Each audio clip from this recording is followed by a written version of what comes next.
அனைவருக்கும் வணக்கம். இன்றைய தலைப்பு நேசபங்க ராஜயோகத்தை பற்றி பார்ப்போம். ஒரு கிரகம் நேசம் தெளிவதைத்தான் நேசபங்க ராஜயோகம் என்று சொல்லப்படுகிறது. மேசத்தில் சனி நேசம்.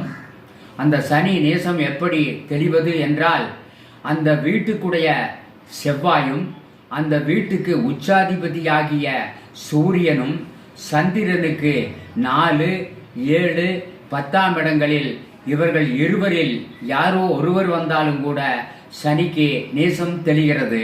அது மட்டுமல்லாமல் குரு பார்த்தாலும் நேசம் தெளிகிறது.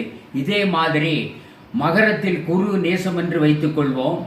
அந்த வீட்டுக்கு உச்சாதிபதியாகிய செவ்வாயும் அந்த வீட்டுக்குடைய சனியும் சந்திரனுக்கு 4, 7, 10 இவர்கள் இருவரில் யாரேனும் ஒருவர் இருந்தாலும் குருவுக்கு நேசம் தெளிகிறது.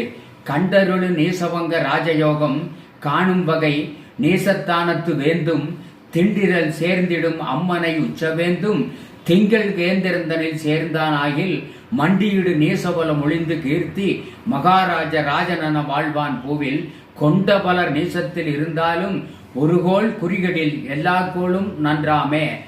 இந்த பாடலும் விளக்கமும் சாதக அலங்காரத்தில் சொல்லப்பட்டிருக்கின்றது.